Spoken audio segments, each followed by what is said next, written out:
Mhm.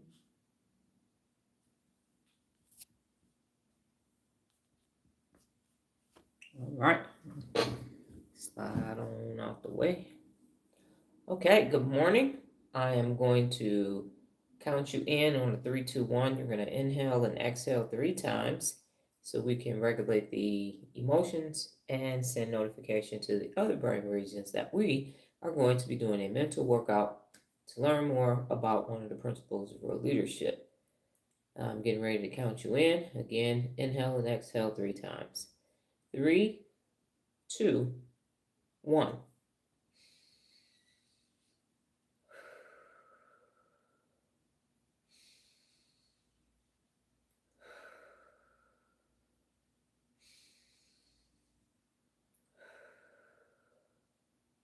Coming back in frame.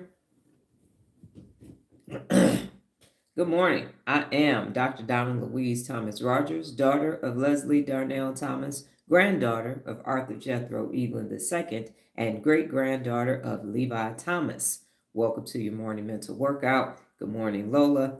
Today's topic is one of the 74 principles of real leadership. In chronological order, it is number 37, and it is Delegate.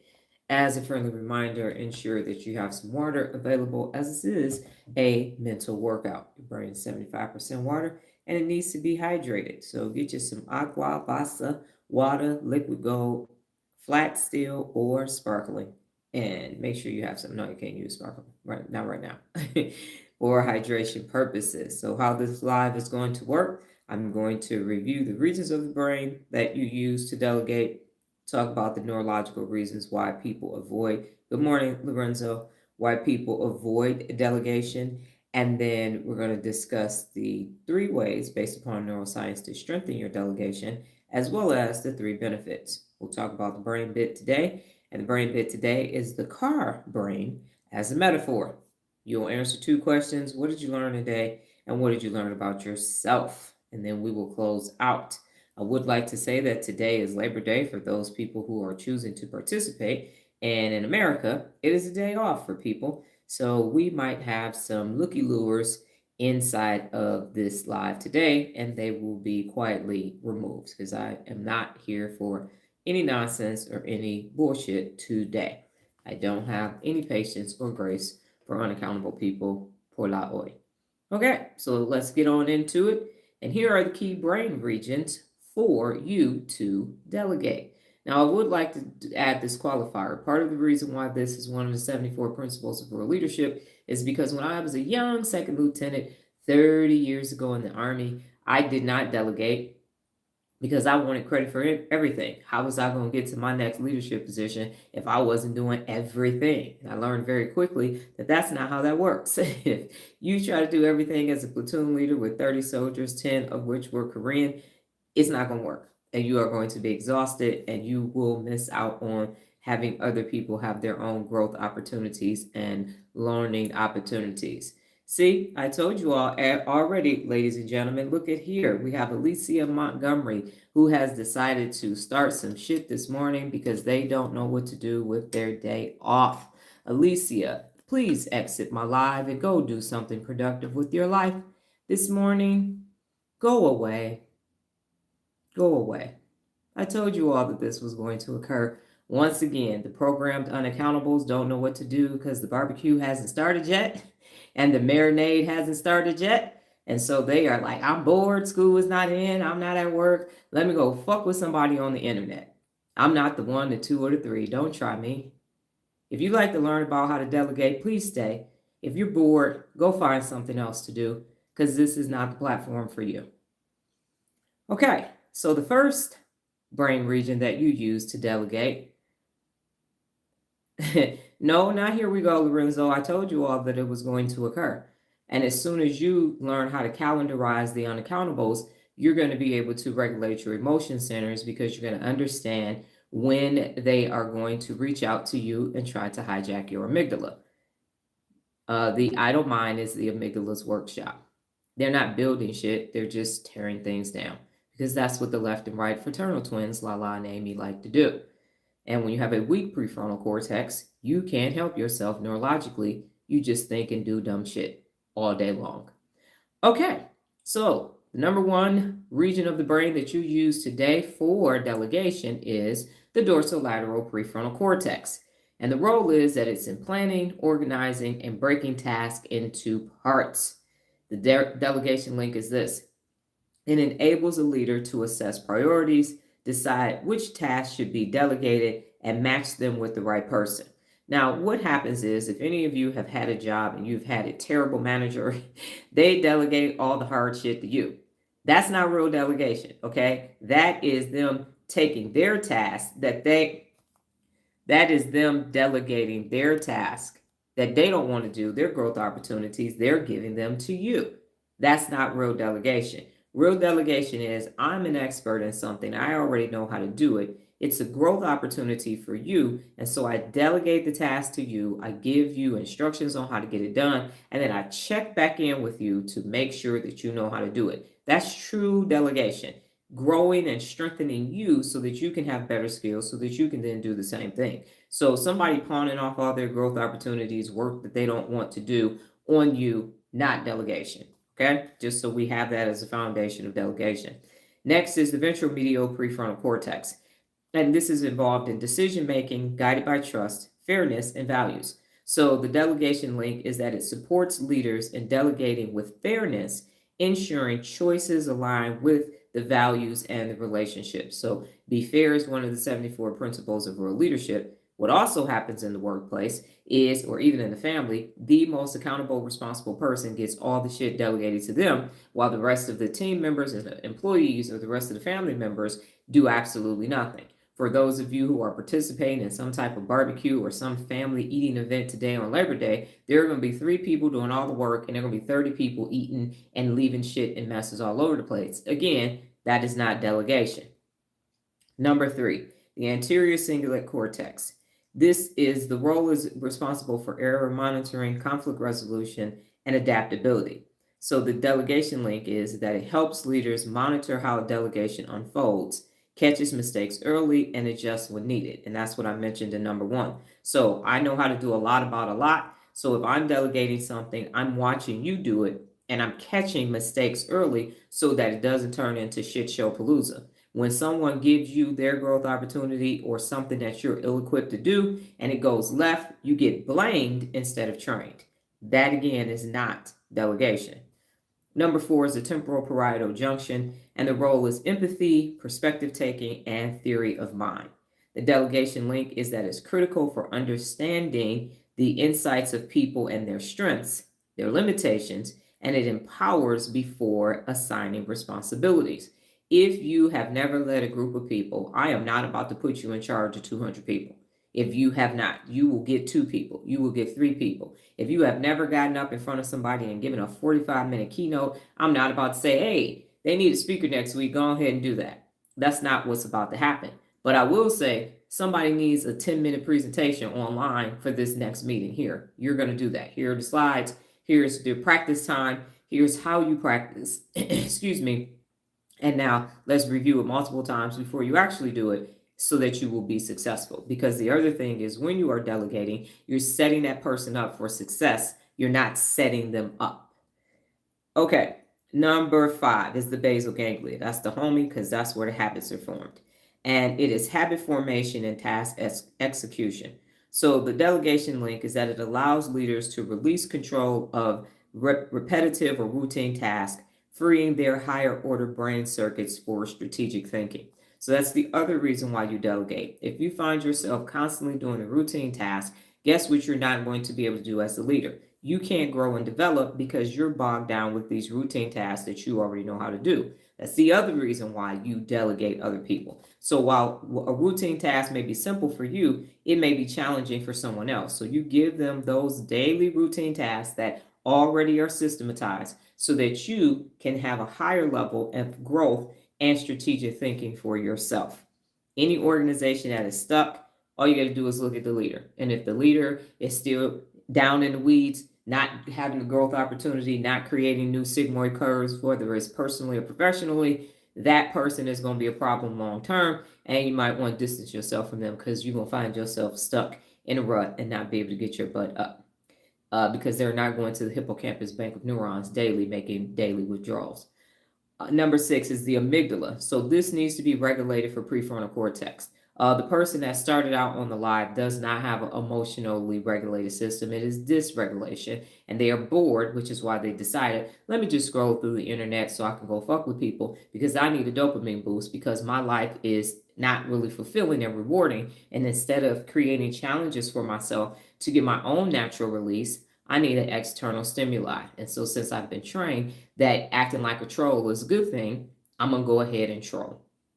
Not going to be lasting. It's not going to be sustainable. It's not an actual skill. And then when they go back to work or back to school, the skills that they actually need, they don't have because they actually didn't challenge themselves and they have no neural pathways. Trolling is definitely brain ineptitude on fleek. Okay, number 7. Hippocampus. Oh, no, yeah, right. So with the amygdala, it is emotional salience and fear regulation. And so what happens when you delegate is that it helps manage the emotional discomfort of letting go and prevents micromanagement rooted in fear or distrust. So if you're going to delegate something, don't stand over somebody's shoulder physically or virtually to make sure that they're doing the shit, because that means that you don't trust them. And if you don't trust them, why are they in contact with you? If you can't trust the people around you, why are you interacting with them? I can't trust them to do nothing. I can't trust them to do nothing. Then they shouldn't be around you. I don't have anybody around me that I don't trust. Number 7 is the hippocampus, and its role is memory integration and contextual learning. And so the delegation link is this. It allows leaders to recall past outcomes of delegation, who succeeded, who needed support, and apply the memory to new situations. I, in my high school years, had a person on an ROTC on my squad. He was a freshman, and we started practicing for squad like the third week of school. So he didn't know drill and ceremony or nothing about ROTC. Then I had juniors, sophomores, and seniors too. People thought that I was crazy, but I had just got back from basic training, and I'm like, I was one of the youngest people in my platoon. And so, yeah, young people do actually have brains, and they actually can learn if you give them the platform and the structure and systems to do it. So I have always been a person that has given people the opportunity that other people have looked at and said, nah, they don't have it. Okay, but if you're a real one, you can give it to them. You can give them the skills, actually to help them learn and grow and develop when you're a bad mofo. And when you're not, you need everybody to come insta ready. And that's just not reality. So here's a real leadership perspective from me. And the Real Leader Framework. Delegation isn't just about transfer. You're not just transferring to someone. It's brain-based empowerment. And empower others is one of the 74 principles of real leadership. So a real leader uses delegation to wire trust, which we know establish trust and be trustworthy is one of the 74 principles of real leadership. Personal accountability and growth circuits. Grow continually is also one of the 74 principles of real leadership. And so these growth circuits are going to be strengthened on their own inside of the executive function. Delegation is not losing control. It's activating a network of brains towards a common goal. So the more you delegate with the people around you, the stronger everybody around you becomes. That's the purpose of delegation, because everybody is going to the hippocampus bank of neurons and making daily withdrawals. And they are making neurons fire and wire, creating synaptic connections, and as a result, creating new neural pathways, which means their brain is going to be strong.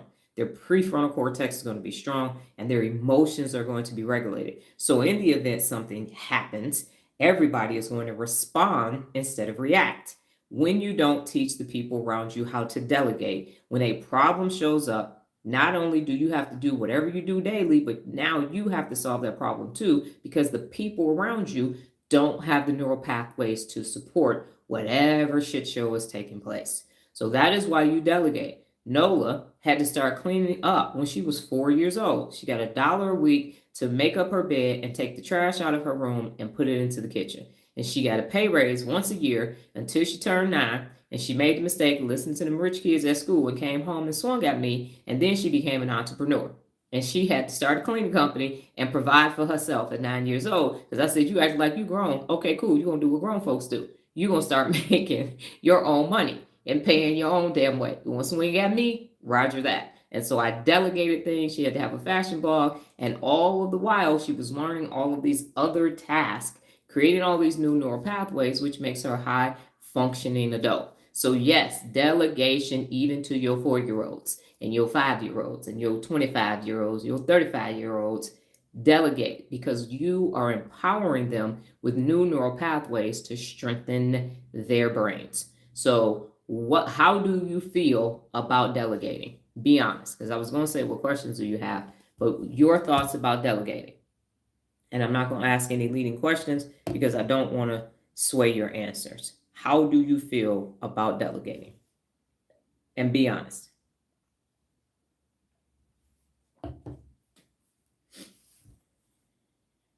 And remember, if you're typing ... a brain, a ellipse, because if I need to go on YouTube to see it from my tablet, I would like to know that that's something that I have to do. And they are doing something grand over at the, thank you, Regina, at the golf course this morning. Kevin Nola, thank you.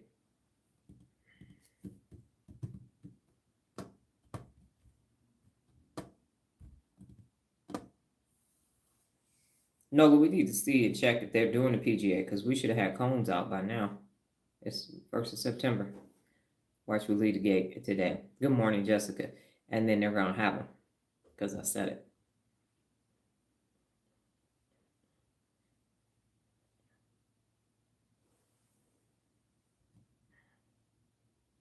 And good morning, Regina.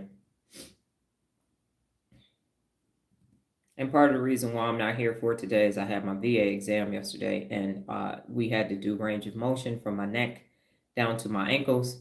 And so I quickly found out that I don't have a lot of, I have less range of motion than I thought. And yeah, so I am still stiff and sore from that process. Lorenzo said, I don't think delegation involved dropping dead weight. I didn't think delegation involved dropping dead weight around you. Noah said, I'm working on doing it more. Delegating is part of other skill development, so it's important for me to do. Yes, ma'am. Dr. Damilari, I think, please, if I pronounced it wrong, I apologize immensely. It's a good afternoon from here, okay? Kevin said, I used to struggle with it until I took your challenge, and now I love it. I was wondering if you were going to say that, Kevin. Yes, Kevin did not want to delegate, and then he found out the benefits of it, and he been a delegating master trainer at this point. Regina said, didn't know delegating was beneficial to others. I'm comfortable with delegating. Damilari. Dr. Damilari? Dr. Damilari. Okay. We are talking about delegating this morning, as is one of the 74 principles of real leadership. All right. Thank you all for your answers. I'm sorry, Jessica. I apologize. I think delegating is a tricky thing for me because one kid is step-by-step task and the other child can be given items, and I know it can be done correctly. And so again, for you, Jessica, delegating is customized to each individual person. And so you delegate to the skill set of where each person is at. So when I had my squad in high school, I had a freshman who had just got to our school, which was a CTA, and just learned about ROTC. But then I had 4 seniors, including myself. And so I delegated more to them to work with the less senior cadets to help them do one-on-one. So go work with Collins on his right and left face. Go work with, dang it, I can't think of her name right now. I see her face. Go work with her for port arms because she's not doing right shoulder arms correctly. So at that point, it was double delegation. So you delegate to the skill set of the person. And what you're doing with the delegation is you're asking yourself, what does this person need in order to become their best?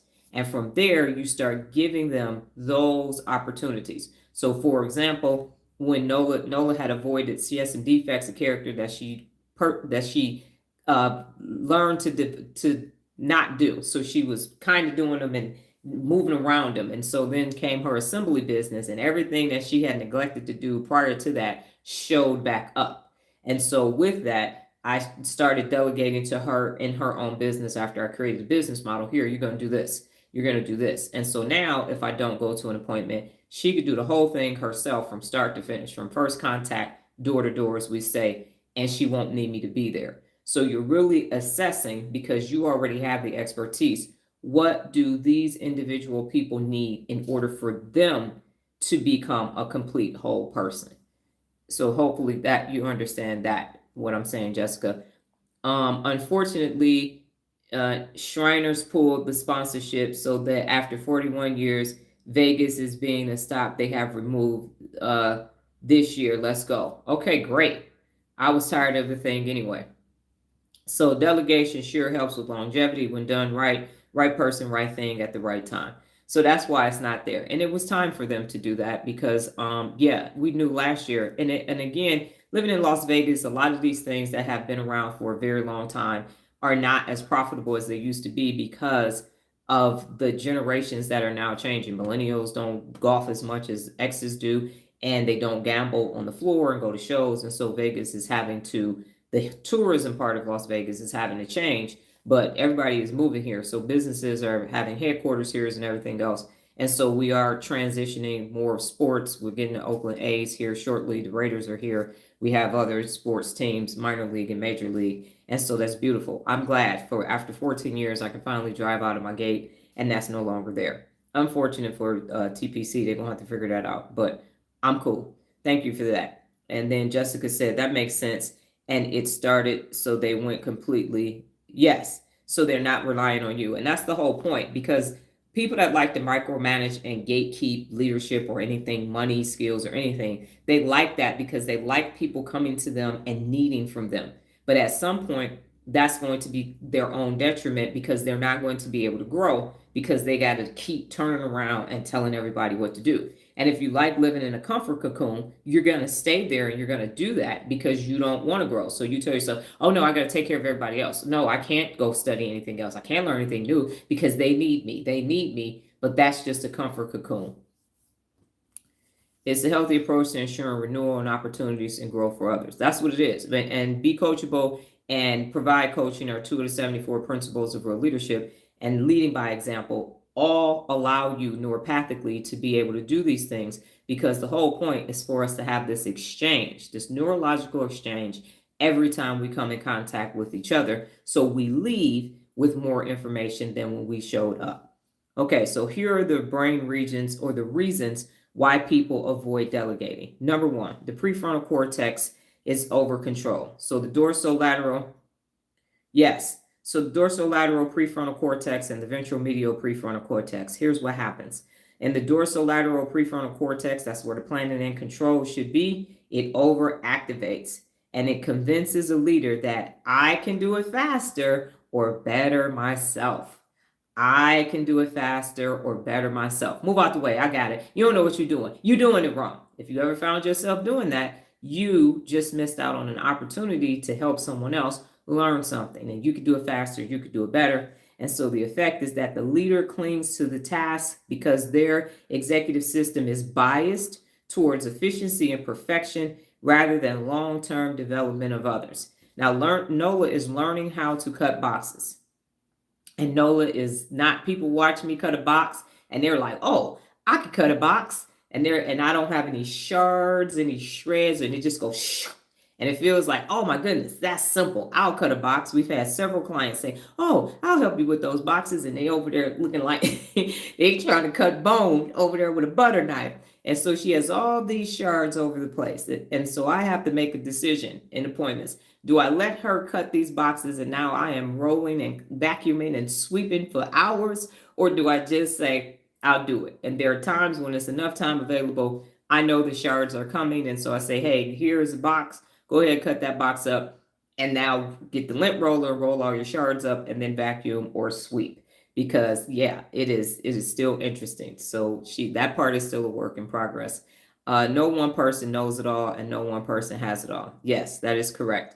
So that's what's happening. I got it, move out the way. I'm done. No, I move. I don't want you to do it. You're not listening. That's not how I do it. And that's the other thing. It's just you have to be okay with that's not how you do it. So I load the dishwasher a different way than Noah loads the dishwasher. The point is the dishes need to be washed and the dishes need to be put back up. So if they got to do it exactly like you, their brain doesn't function exactly like yours. So if it's getting done and it's to the standard of which it needs to be done, doesn't matter how they get to it. People learn and function differently, and you have to have room for flexibility. And so if they don't do it just like you, then that's notification to your cognitive flexibility and your executive function that you are being inflexible.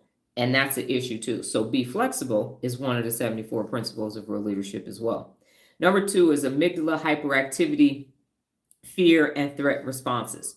So what happens is the amygdala signals fear of failure, loss of status, or being judged if someone else doesn't perform well. And that's where I was when I was second lieutenant in the Army. It's like, oh no, I have to get the credit. I have to be the one that said I did it. I can't let them delegate because I need to get a top block so I can get to my next duty assignment. And the effect is the threat detection keeps leaders from letting go because delegation feels risky to reputation and control. Because here's what's going to happen. You're going to delegate initially and it can go left. And as a result, someone's going to have to take responsibility for going left. And that will be the leader because you're the one training, growing, and developing that person. So if it goes left, you say, oh, that was on me. And then privately, because reward openly is one of the 74 principles of real leadership, and reprimand privately. Now, you're going to go and pull that person back and say, okay, so here, help me. This was the standard. This was the system. Where did you not understand what needed to take place? So you're going to do some retraining, and then you're going to let them do it again. You're not going to say, see, this is why I don't let your ass do nothing. This is what's wrong with you, especially if they're your kids. You got that from your daddy's side, that because we don't do that on our side.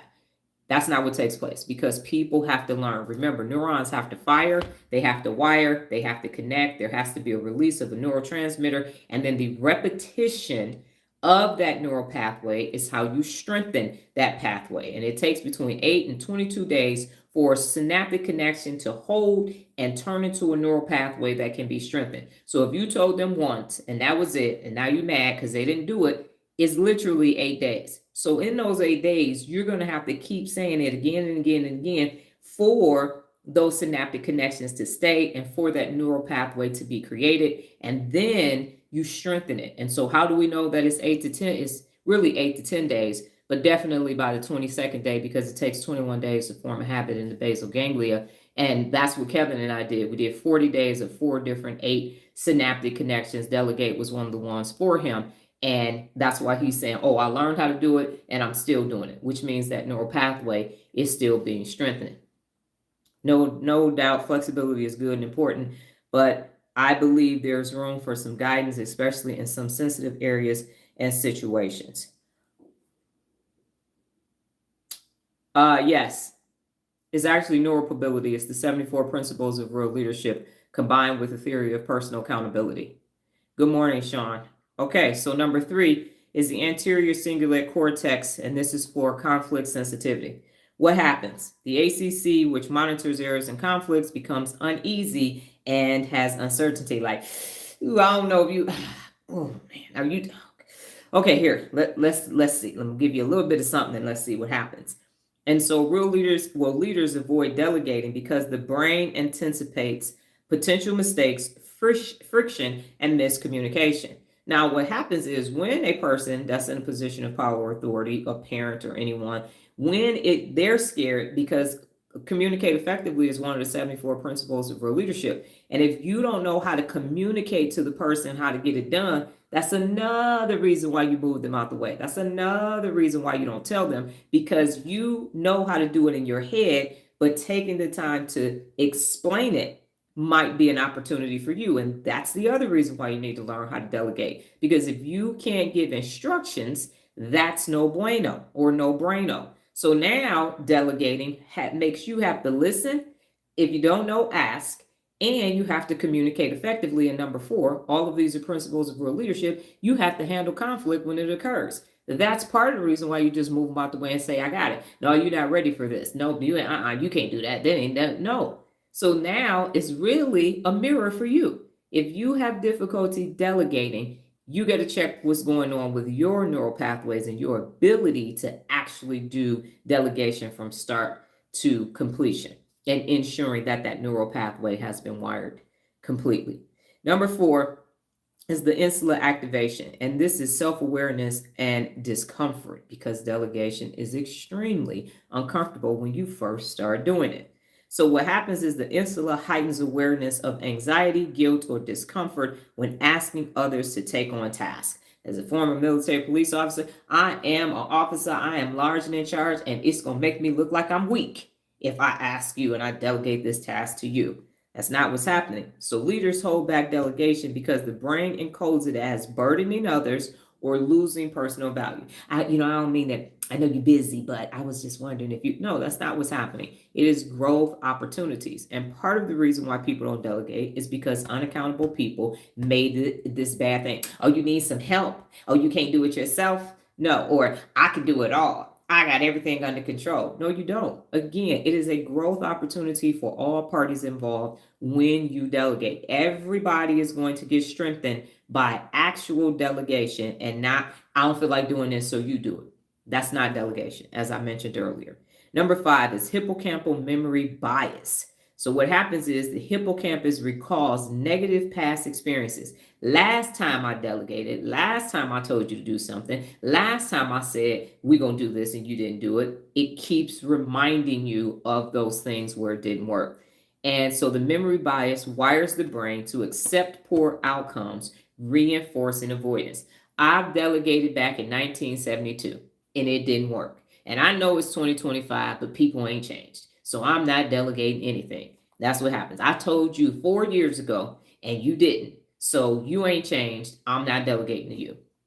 And then finally, the basal ganglia habit loops. What happens is the basal ganglia automates familiar routines, including doing everything oneself. I got to do it myself, solo dolo. I can't depend on nobody to do nothing. If you want it done right, you got to do it yourself. All these people, I tell you, everybody just wants to go along for success, but don't nobody want to be here for the struggle. So you just start, the left amygdala just start telling you all kind of things. You start ruminating and everything. The last thing you're getting ready to do is delegate to somebody. So without conscious rewiring, the brain defaults to self-reliance instead of building new delegation habits. And so you, as the person that's in position of power or authority, have to build these habits. We are not hardwired for delegation. We are hardwired for negativity bias, confirmation bias, cognitive dissonance, all of the isms and the biases, but delegation. If you don't take ROTC in high school, you are not going to learn how to delegate. And they kind of do it because you just have to do it because of the rank structure of the military, but you're not learning it. So there is no class. You don't go to, what class you going to? I'm on my way to Delegation 101. Not happening. You're going to go and sit in English and read Shakespeare, which you're never going to use unless you go into acting or you become an English teacher. And that's about it. Like I said, I've never been in a job interview or interview somebody and say, hey, to be or not to be, finish it. That's not...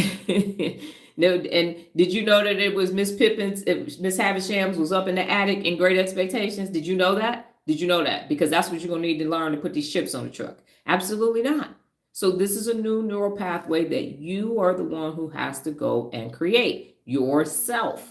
And it happens. And it feels like when you're around people and there's conflicts, like, oh, I don't want to be around. I don't know. But that conflict, anger just means that something needs to change. So when you handle conflict when it occurs, you're going to find out what everybody's growth opportunity is, and then you're going to put strategies in place, and everybody is going to benefit from that. So here's the real leader insight. Avoiding delegation isn't just stubbornness. It's a neuroprotective reflex. The brain equates delegation with risk, uncertainty, and possibly status loss. I worked really hard to get to here, and I am not about to let you underlings ruin this for me. Real leaders overcome this by training neural flexibility, quieting the amygdala. Remember, emotional regulations is the only way any of this is going to work. Retraining the hippocampus with positive delegation outcomes, and rewiring the basal ganglia through repeated trust building. Okay, so be honest. Have you ever delegated to somebody and they messed it up and you said, see, this is why I don't delegate? Have you ever had that experience? Or have you ever been on the receiving end? Somebody delegated something to you, didn't give you any real strategies, it went left, and they said, see, that's why I don't teach you nothing. Either way, what has your experience been with delegation avoidance?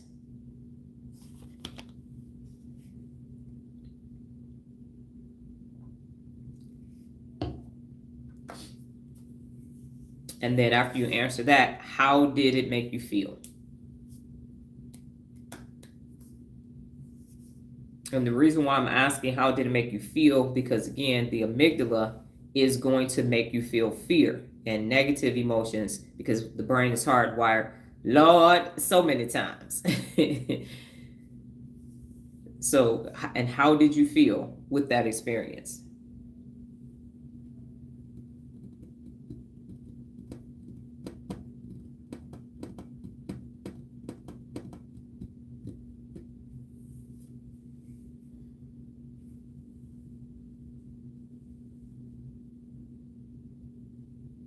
Yes. I hope don't nobody else come back because it used to be Justin Timberlake's and then it was the Shriners. I hope they're not shopping this to try to get some more people over here. Just get more memberships and call it a day. Do like the rest of the golf courses.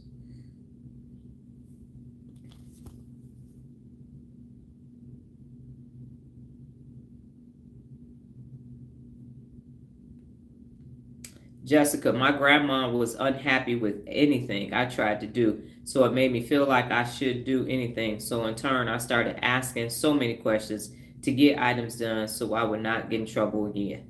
And again, from a lack of communication, that's what happens, is that when people can't explain it to you, ooh, she was a hoarder. Wow. When people can't explain it to you, they blame you for their inability to communicate effectively. See, you don't listen.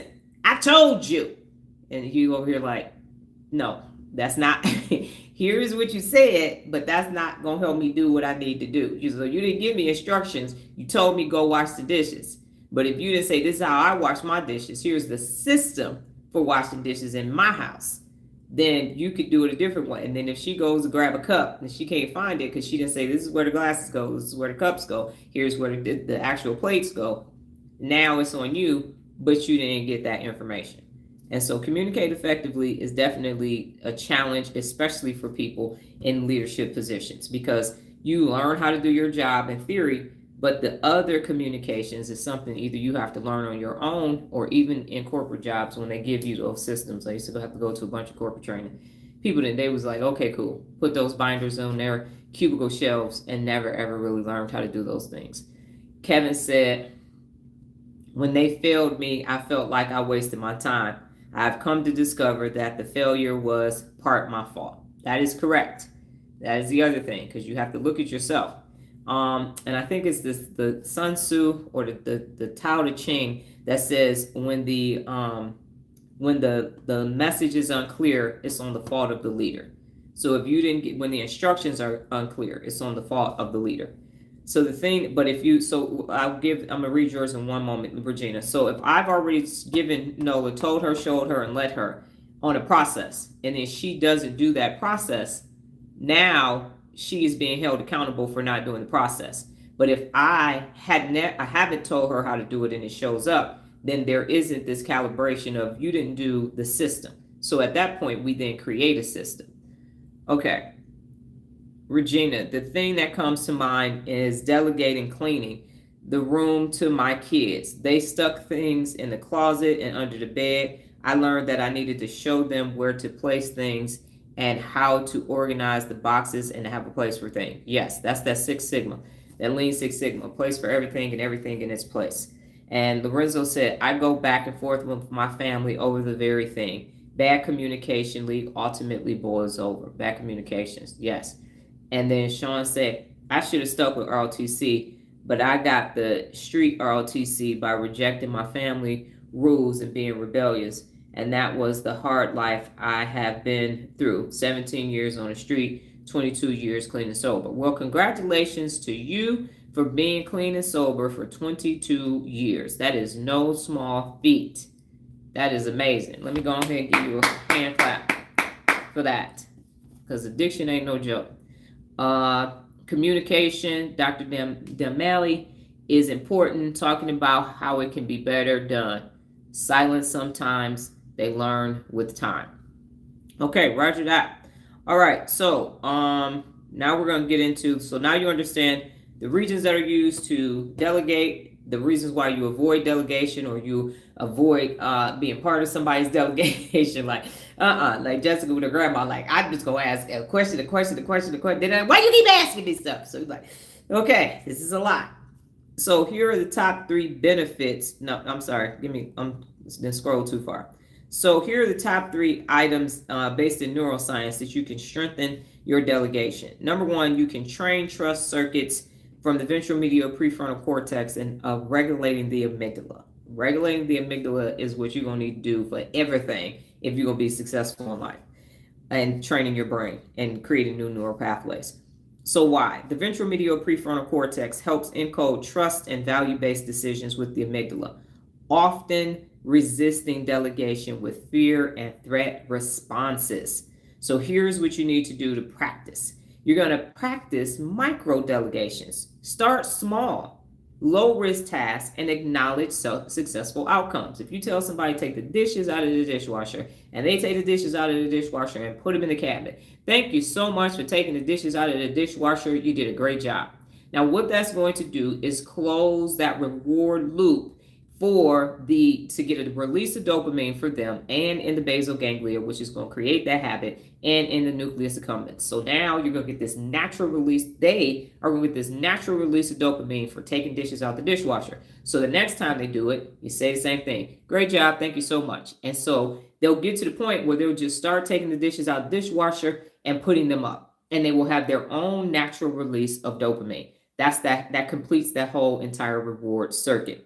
And each success rewires the hippocampus with positive delegation memories and calms the amygdala, making larger delegation easier. And so now you have told them to take the dishes out the dishwasher. They did it, they put them up, and now your reward loop is that circuit for you. The hippocampus gets a new memory. See, I told Nola to take the dishes out the dishwasher, put them up, and she did. Now let's move on to a bigger task. Let's clean the house. And let's move on to a bigger task. Let's do the landscaping. And so you are working on your communication and your trust and your instruction giving. And now your reward circuit and habit loop is working. And the hippocampus is saying, yeah, see, that was good. That's what Kevin is saying. Initially, he was like, no, I'm not doing this. See, this is the problem.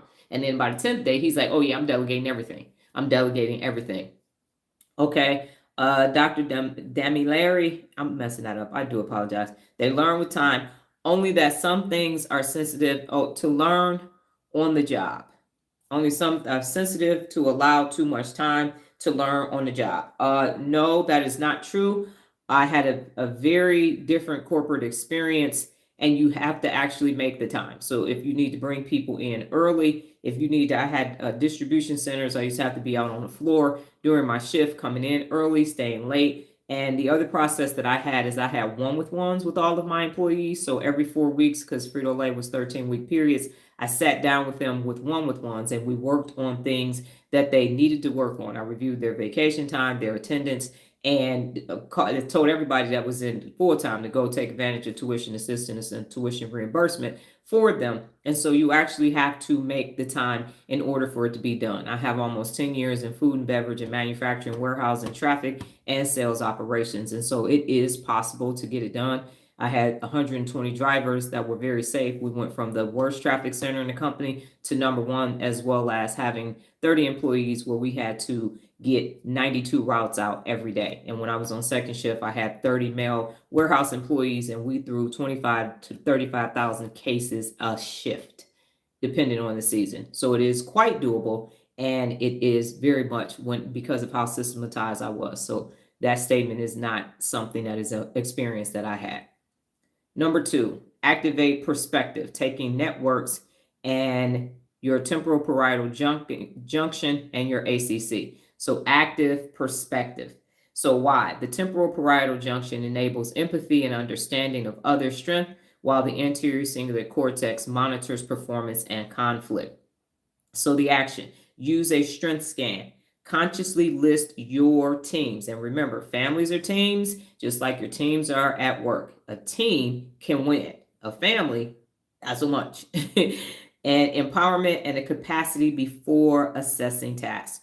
So this practice strengthens the neural circuits for empathy, and it reduces the brain's bias towards, I'll do it better myself.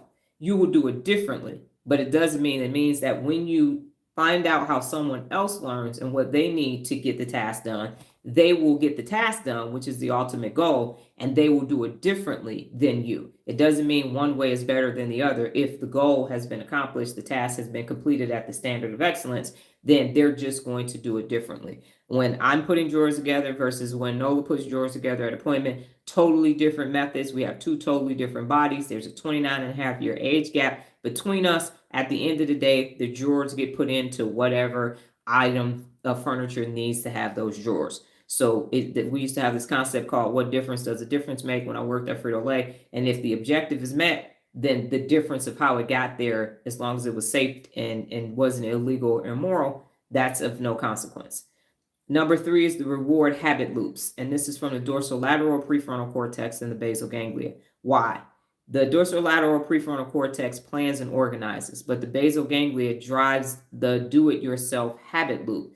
To delegate effectively, leaders must retrain those loops. You can prune those. I could do it better myself. You don't need those. If you don't use those neural pathways, the hippocampus will stop bringing it to the forefront of your mind and you will lose it and prune it. That's how that happens. So what you want to do is create a delegation ritual. Before starting a new project, consciously ask, which part of this can someone else grow from by doing? Which part of this can someone else grow from by doing? And then over time, this repeated cue builds a new basal ganglia routine to default to delegation instead of default to control. So as soon as you see something, you say, okay, who can benefit from this? Who can benefit from this? And you give that to them in the household, in your business, in your, if you have religions, the organizations that you go to, wherever it is, who can benefit from this delegation? And that is who gets that portion of whatever it is that you're working on, to the point where basal ganglia says, oh, I got to delegate. Oh, I got to delegate. The hippocampus says, yeah, we like delegating. We're going to go ahead and complete this reward circuit when we delegate. So that is the biggest thing with delegation. So here's the real leader insight. Delegation isn't just about efficiency. It's about neural leveraging others' brains. Don't you like that term? Neural leveraging. We're leveraging everybody else's brain capacity, not just their brawn, but their brain. And each act of delegation strengthens your leadership networks and wires growth into your team's brain. So if you think about it like this, because I'm going to use a military example because I was in the military. You got the Rangers, Delta Force, Green Berets in the Army. You got the SEAL teams in the Navy.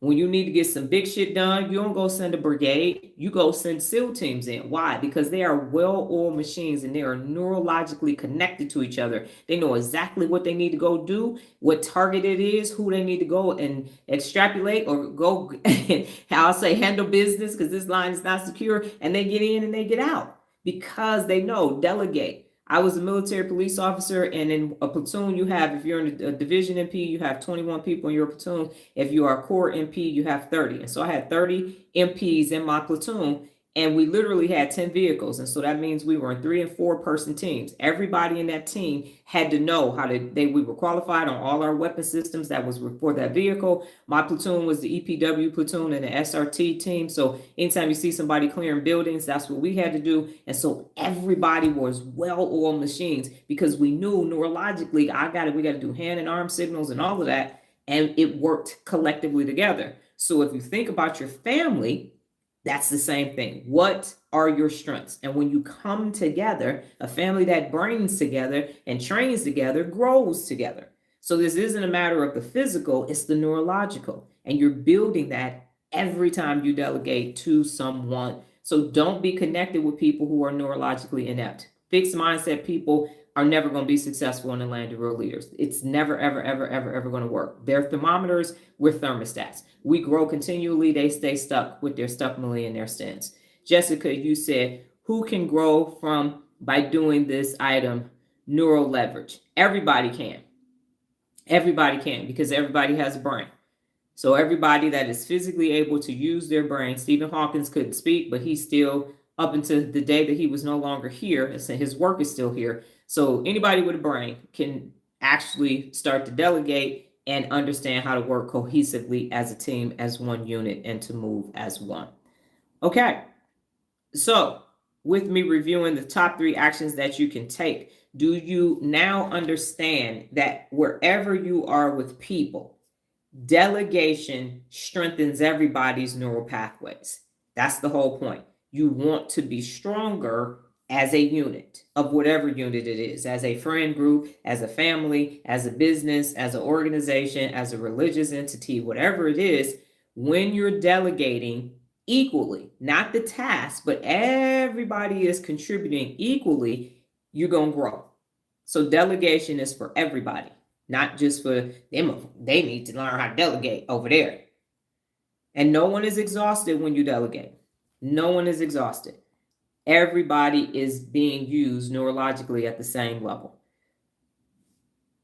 So I have the top 3 benefits, and then we're going to do the brain bit and go ahead and answer your 2 questions for the day, and we'll be done. Okay, so here are the top 3 benefits for delegating. Number 1, cognitive bandwidth expansion. Cognitive bandwidth expansion. And so the brain basis is this: by offloading routine or detailed tasks to others, the dorsolateral prefrontal cortex, the executive function center, is freed up for a higher order of thinking, like strategy, innovation, and vision. And the benefits are that leaders gain mental clarity and creative capacities, allowing their brains to focus on only what they can do best. And so the leader, the person that's in charge of all of this, responsibility is to continue to grow the family forward, continue to grow the organization forward. I tell Nola all the time, I'm 29 and a half years ahead of you. And so I need to make sure that I'm still 29 and a half years ahead of you. So there are all these things that I still have to do. And she'll say, you are harder on yourself than anybody else. And I think I had this conversation with Regina, 2 levels up. I have to be 2 levels up now so that when you all get to this level, I'm at the 2 levels up level. Now, I don't know what that 2 levels up level is because, again, I'm closing a gap in humanity that isn't there. But I do know that I need, so when you get here, I can say, oh, when I was there, this is how I did that. It's like when people start a business, I can say, oh, these are the things that you need to do in order for you to start your business. If someone comes about talk about Toastmasters, here's how you become a DTM. So that is the thing. So when I delegate, now I freed up bandwidth to be able to go and grow, to create better ways to have these almost 6 billion adults learn how to use their brain so that they can become personally accountable. Study the brain, master the brain, teach others how to do the same. That's how the people in the world will change. That's my mantra sitting right there looking at me on the whiteboard. Next is the benefit is trust and empathy wiring. So the brain basis is this: delegation activates the ventromedial prefrontal cortex. That's where your trust and values reside. And the temporal parietal junction, where empathy and perspective taking take place. It builds stronger neural pathways for cooperation and social bonding. And so I would just like to say in this moment, Maslow's hierarchy of needs talks about the social bonding that takes place. People are not social bonding with their family and their friends. Why not? Because mental health issues are at an all-time high. Prescription drug use, you just go to any pharmacy, you'll see the inordinate amount of prescription drugs that are just being prescribed, and people are just numb to what's taking place. So that is not true, genuine social bonding. True social bonding means that when you leave a social event, you feel better. You have a natural release of dopamine from your reward circuit, and you leave with value-added information and new neural pathways. So you leave with new fire and wires, synaptic connections that you can strengthen. And so people in America will be going to all different types of cookouts and barbecues and everything else, and sales at the stores. I don't know what the hell a sale at a store got to do with Labor Day, but anyway. And they're going to leave on the phone talking about people, texting people while they're at the event. You see what they got on and this. That's not social bonding. That's stuck Millie and Stan shit. It's not. It's feeding the dopamine. All it is an amygdala strengthening section. That session. That's it. You're going to leave with more negativity and more or stronger. It's like eating spinach. Popeye used to eat spinach. The amygdala is going to go to these social bonding events and get stronger. And the prefrontal cortex is going to get weaker. So the benefit when you delegate, when you are actually social bonding, your prefrontal cortex is strengthened and not weakened. And the benefit is that leaders wire trusted-based relationships, which increases your team cohesion, your psychological safety, and long-term loyalty. And now you actually have people that you are connected to, that you are loyal to, that you can trust, and you can treat people with dignity and respect because of the neurological bond that you are creating. And number 3, if the last benefit is neuroplastic growth in others. And the brain basis is when tasks are delegated, team members, and that's everybody around you, engages in their own hippocampus learning and memory and basal ganglia skill building habit loops, because they are now getting delegated something. They're going to the hippocampus bank of neurons, making their daily neuron withdrawal, and they are able to create new synaptic connections. And they're going to learn something different in a way that you didn't learn when you learned how to do that task. And they're going to bring that skill set back to the group. And the group neurologically is going to be stronger. And this accelerates everybody's growth and confidence because everybody is learning every day. And so that neurological connection is increasing exponentially. Now, the benefits. The team's brains literally grow new wiring through practice, creating a multiplier effect. More capable people, more resilient systems, and shared leadership strength. So the real leader insight is this. Delegating is not just about doing less. It's about wiring more brains for leadership, trust, and growth. I'm going to say that again. Delegating is not about doing less. Ooh, I ain't got to do that. Ooh, I ain't got to do that. I don't have to do that. It's about wiring more brains for leadership, trust, and growth. That is the whole purpose of delegation. You are wiring more brains. That's why I said there is no hero worshiping over here. There is no pandemonium and there is no idolization.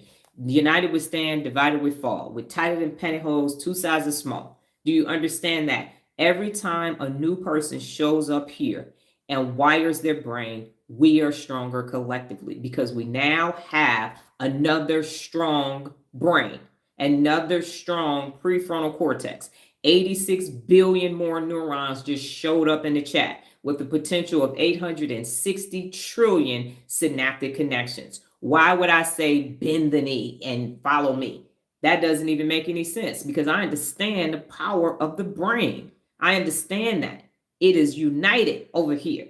Everybody is, we are Justice League. If I got to use a comic book, Jet SEAL Team 6, gonna get this done. Ranger, Green Beret, Delta Force, not some raggedy ass little National Guard unit from some small town. No, elite status over here. And that's why the requirement is you got to learn how to be personally accountable. You got to learn how this brain functions. And when you do, now you know you are powerful beyond measure. You know that fire and wire, Hebb's law, applies to you. It applies. My daughter has 3 mental illnesses and she is kicking ass and taking names neurologically.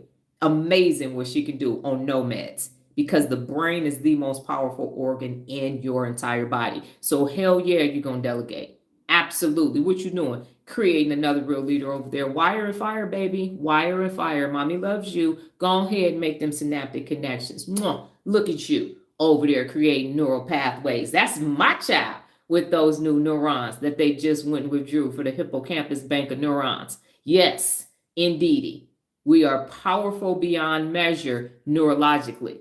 If you in the club, you want to go date somebody, hey, baby, you know what I'm saying? I just want to connect with your neural pathways. That's all I want to do, wire and fire. How about we leave here and go to the library? Let's read a book together. Yeah, nonfiction. Hell yeah. You know what I'm saying? And then let's talk about it afterwards. Why don't we just go ahead and write some research papers and read them to each other at night? Pillow talk, baby. That's how you get them. Okay. So what questions or comments do you have before we move on to the brain bit for today? And I am now in Google, and that is not where I want to be. Let's try this again.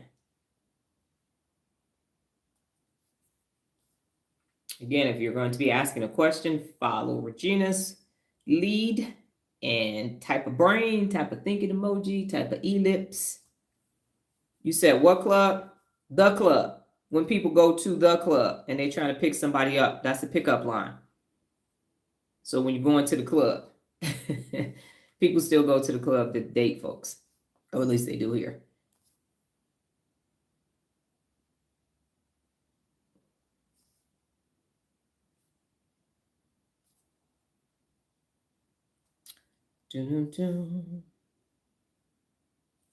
All right. So today is another metaphor for the brain, and it is I'm going to reveal it to you now. You got distracted. Got it. All right, look down here at the brain bit. It is the car brain. Isn't that adorable? Look at the car with the steering wheel and the wheels and the glasses. I had fun making the car brain yesterday. So we are talking about the car brain. Okay, the car brain. Think of your brain like a high performance car. And I know that did not look like a high performance car, but it is. So the prefrontal cortex equals the driver's seat. And this is where decisions are made, routines are planned, and control is maintained. Without the driver, the car has power but no direction.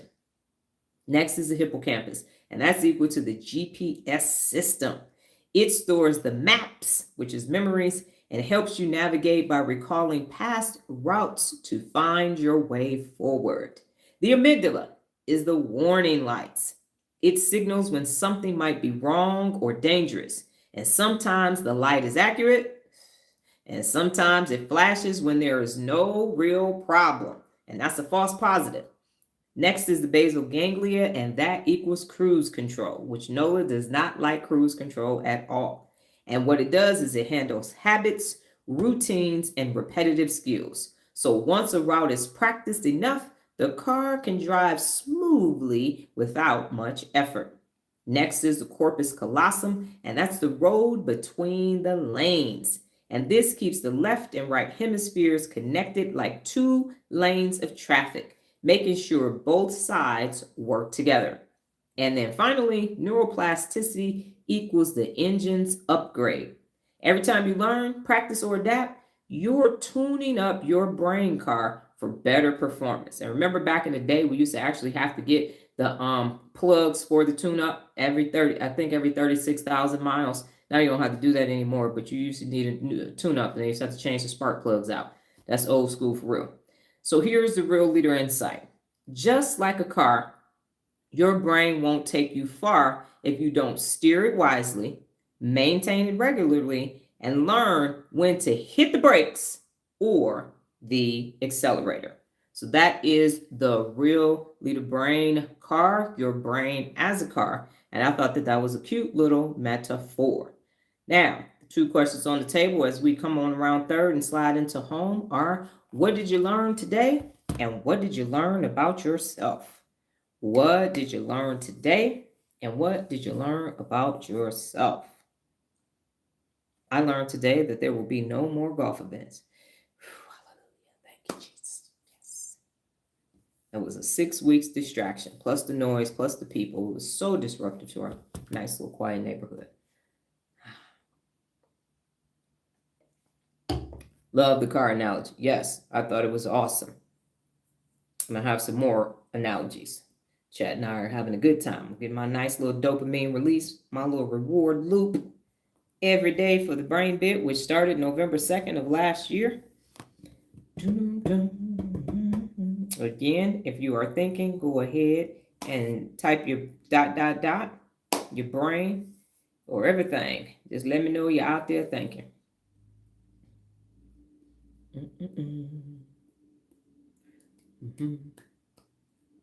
And that's why SEAL teams can get more done, because people are like, dang, why didn't they send a brigade? It's like, they can't, that's too many people, too many brains, and not enough neural pathways.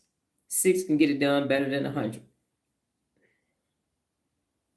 People going to they'll be in their default mode network, get daydreaming, all kind of forget what the mission is, get tired, fall asleep on the tree, everything else, mess up the whole damn mission because they went to go pee. Came back, everybody was gone. No, I learned that you got to tune up your brain. Yes. Definitely got to tune it up. Update the phones. And I think it's interesting that everybody has phones and tablets and all of this, and they got all this electronic stuff and Alexa and all of them in the house. And don't nobody think, man, my brain need to tune up. When the last time I tuned up my brain? When did I do that? When did I create some new neural pathways? Not happening. Jessica said, I learned I'm very good at delegating because I'm always inquiring, and so I over-explain, so no confusion and communication is important. Yes, ma'am, it is.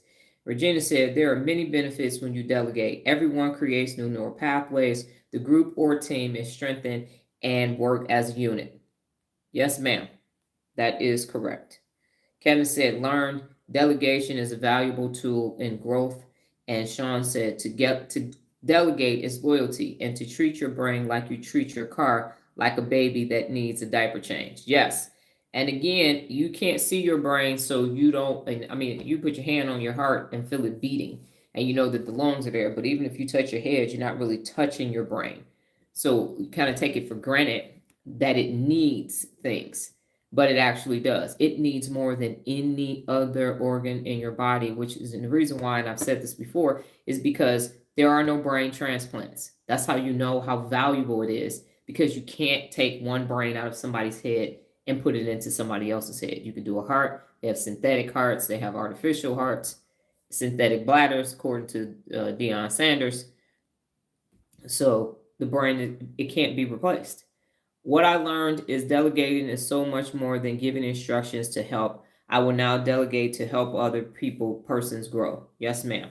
And Nola said, I learned about myself that I can't think I can do it better. I have to remove that so I can delegate. Yeah, I know you're talking about me, because you will move me out the way at an appointment very quickly. And I'll say, no, tell me how to do it. No, I got it. Move. Should grab my tablet from me, my phone. I'm going to just do it myself. Got it. Roger that. You just took my growth opportunity away. I don't get a reward loop, and you don't get a reward loop for learning how to tell me what to do. Kevin, myself, I have delegated so many things lately that I got to find other things to do. Yes. And that is what the whole point is, Kevin. It's anybody, though, for me. Yes, ma'am. I get it, Nola. I was just speaking from personal experience. That's what I was doing. Yes, Kevin, and that's the whole purpose of the delegation, is that when you do it, it does free you up for higher level thinking, higher level productivity, and higher level efficiency. So that is the whole purpose of the process. And I also find it interesting that we had new contributors, and then we didn't have those new contributors at the end. So it's the normal, the people who attend regularly when it's time to get to this portion of answering the questions. So the final thing that I would say, and I must ponytail this tag in this shirt. I don't know why tags still come in shirts. I like just the stamp on the shirt. I gotta cut this tag out because it's irritating. It's sticking to the back of my neck because I'm sweating. Regina said, I learned that I have experience working with people who delegate tasks, and it is a positive experience. One time a month, a group gets together to clean the community center. Everyone looks forward to. You'll put the breast coming together. Yes, ma'am. And so that's what all of that's that social bonding that I was mentioning earlier. So your objective is everything that you do is a neurological experience in a good way. It's emotional regulation and not emotional dysregulation. And so when you are around a group of people who are growth minded, who are creating new neural pathways, that doggone dopamine serotonin exchange takes you to another level. Like Regina said, they look forward to coming together. And then when you have emotional dysregulation, like the amygdalas, now you're looking forward because you're going to go talk shit. What the hell they about to do? I can't wait till we get there. You know, such and such is going to be late. And that's just destructive. It really is destructive. And it's stronger because there's more people with dysregulated emotions and hijacked amygdalas. So it becomes more challenging. But when you have a stronger prefrontal cortex, you have no issue exiting hijacked amygdala people out of the chat, out of the physical event. Or if everybody got a hijacked amygdala, you can exit stage left. But you have the right to say, this doesn't benefit my brain, so I'm out. I'm not participating. Because what happens is you stay there, and I've said this, I call it loser flu. If you have 10 people in the room and one person sneezes and people don't have on masks, everybody gonna leave with the flu, because loser flu is contagious. So if you are yourself in a room with 9 other unaccountable people, if you stay in there long enough, your prefrontal cortex is going to get weakened, and you are going to become a thermometer and not a thermostat. So it is your objective to surround yourself with people who create this neurological bonding, and everybody will be stronger. So Lorenzo said, I learned that delegating requires discipline from both parties as well as patience. I learned that I have to work to do. I have a lot of work to do on my brain. And then Lola said, I'm having a challenge with delegating because I be needing things done in real time. So I be saying I'll do it myself. Thanks, I'll get better. Yes, and I understand that, Lola, especially in the business that you're in. However, when the task is over, what I used to have to do with Nola, because stuff has to get done, is after it's over. So first of all, go into your appointment with a strategy. Here's what we're getting ready to do. Attempt to do it to the best of everybody's ability, and then when it's over, conduct an after action review. What was supposed to take place, what took place, and what can we improve? And that's how you incrementally get it done for that person. And sometimes you have more time in appointment than others. So somebody, like, I started using an electric screwdriver, not something that I was familiar with. I didn't like it, and now I don't remember a time of not having it, but I had to learn how to do that. And so there are times when there's empty spaces, nobody's home, you can get it done. You can just teach incrementally. And that's what I mentioned, is having small things to do. I'm gonna show you how to put this one sheet of drywall up. That's it. Boom, boom, boom, boom, boom. I'm gonna show you how to use a stud finder. Whatever it is, just take it one micro task at a time and then build upon that. Because remember, it takes 8 to 10 days to create that neural pathway, and then it just needs to be strengthened until it's there. And then you can use it consistently. So here's what I will say, ladies and gentlemen. I have a challenge for you starting today and growing forward. Start talking to people about the brain. I be getting upset because I think they just don't want to do it. They're neurologically incapable of doing it. And I'm gonna use an example of me and you. So when you first started back in January, you were like, I don't do technology. Remember that? You were like, I can't. So we started on LinkedIn, doing messages on LinkedIn, because that's where you were. And now you are here. You got 2 devices. You're watching the videos. You're at the gym paying attention, technology. You're using chat. You're learning Arabic and Duolingo. You're commenting on different social media platforms. But where you were in January was, this is the best I could do. And so from there, now look at you when we are in September. So it's the same thing. Now we know I'm technologically astute like nobody's business. But I had the patience to say, okay, this is where Lola is. I'm on this platform. That's why I have so many social media accounts, because that's the platform that you're on. So let's be here at this platform, do what you can, be where you are. And now on your own, you have created this technological synaptic connections, this new neural pathway for technology that wasn't there at the beginning of 2025. So if you just think about yourself and the delegation that took place and understanding, okay, and I'm showing you the screen and it's that button right there, it's the same thing. Because how empowered are you now that you have all of this existence?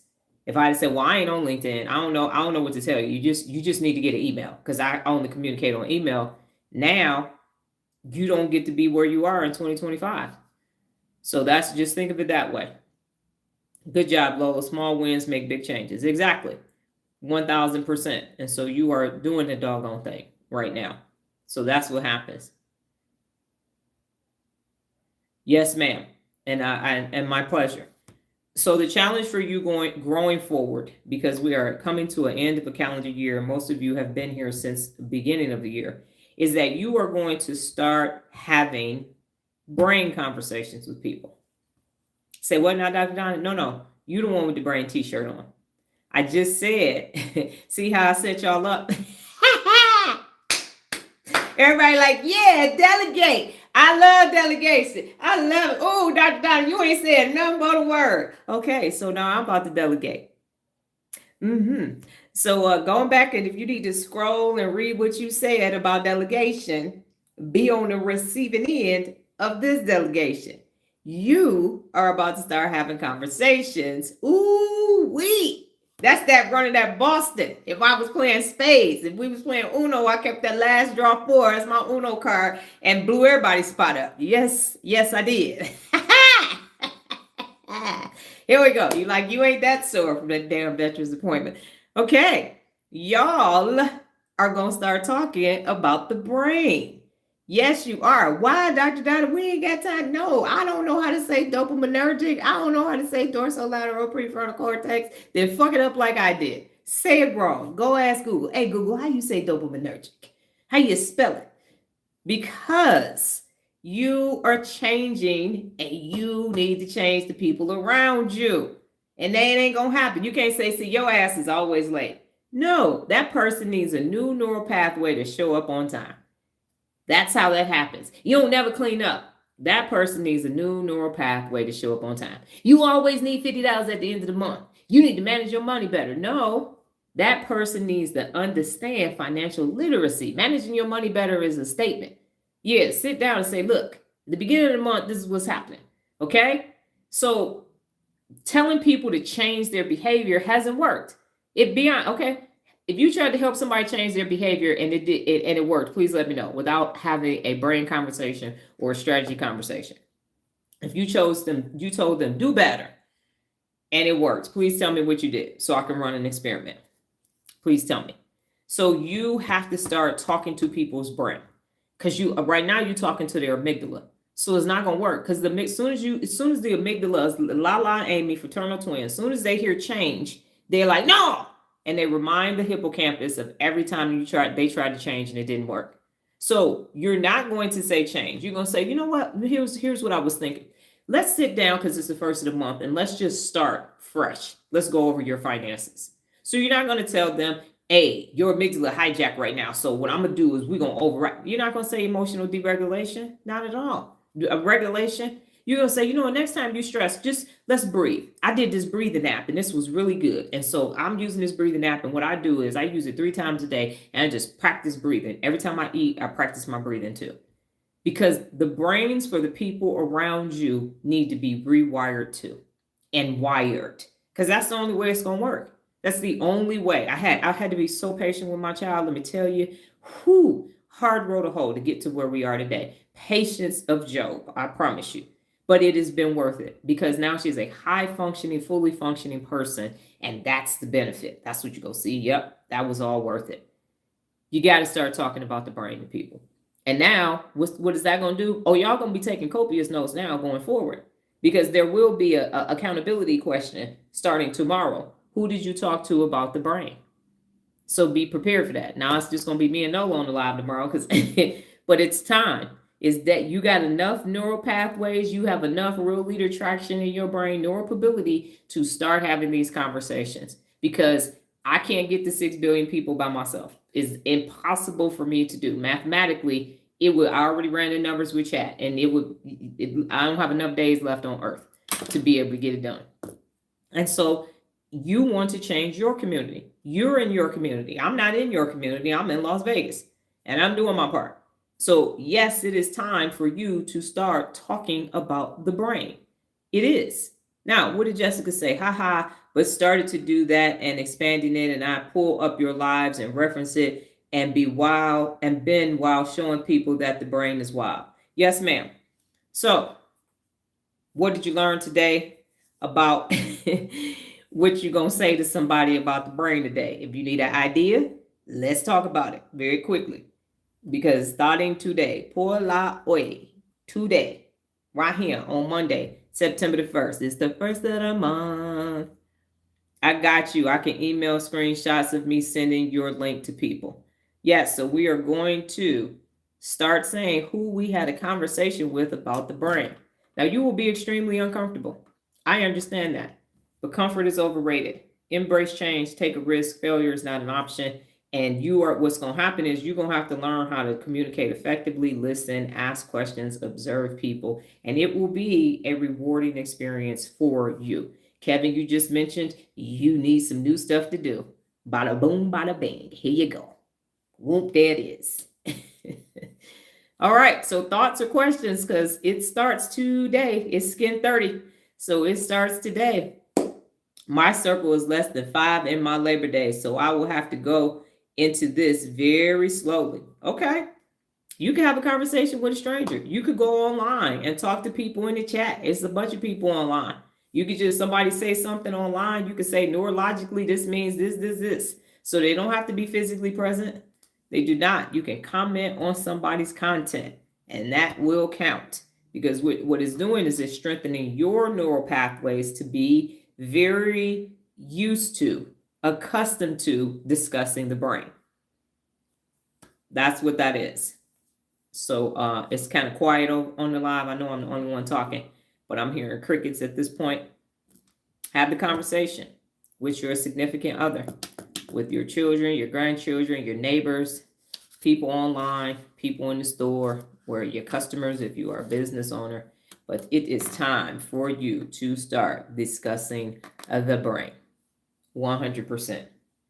And part of it is what you will find is you will have a greater appreciation for me and the conversations that I'm having with you. Because you'll be like, wow, she makes it look like it's easy like a Sunday morning, but to be able real time to make all of those connections and bada boom, bada bing. But it is time for you all to be at that level of starting to have the conversation. Now, do you need to give an hour lecture on neuroplasticity? Absolutely not. But you can talk about Hebb's law, fire and wire. You can say, oh, here's what's happening for you. And there's enough topics available, as Jessica mentioned, to just scroll through and say, here's how you do that. Here, and you can say, here's a new neural pathway that you need to wire. You need to learn how to say no. Look up on YouTube, Dr. Donna Thomas-Rodgers video saying no. And there you have it. And it will be a new experience. And so instead of talking about all that old random stuff, you're going to be talking about something new. And when you leave, guess what you are creating? Real social bonding. So you won't keep talking about what 47 is doing or whatever, the football and all that. You can still have those conversations. Not about 47, but what the other things that actually will be value added, those conversations too. So just think of it as a brain hors d'oeuvre. We're just going to have a little, you ask somebody, you want something to drink? Hey, you want this brain tip? You could talk about the brain tip. You can talk about the brain as a car. You could talk about anything. Brain facts, look them up, get on chat. Chat is amazing. And chat will allow you to ask 5 questions for free every day and just start having brain conversations. All right. With that being said, I'm going to go on here. I got to shave my head. Kevin shaved his head yesterday. He gets to shave twice a week and has that smooth head. And I don't. I got hyperpigmentation around here. So I'm very envious of anybody who has a smooth bald head. Mine is smooth, but it's just, I don't like it around the sides. But it still needs to be shaved. Okay, so I'm getting ready to go and shave my head and shower and get ready. We do actually have 2 appointments today because we were off yesterday to go do all my veterans appointments. I'm coming around third on this process, and I will be glad when it is all complete because I am tired of reliving 1996 through 2001. All right, you all go off. And, oh, I forgot. I will be back tomorrow. Same time, same place, safe space, different brain t-shirt. You all go off, God, higher power, and the universe willing, you all go off and have a brain-tastic brain discussion day. Adios.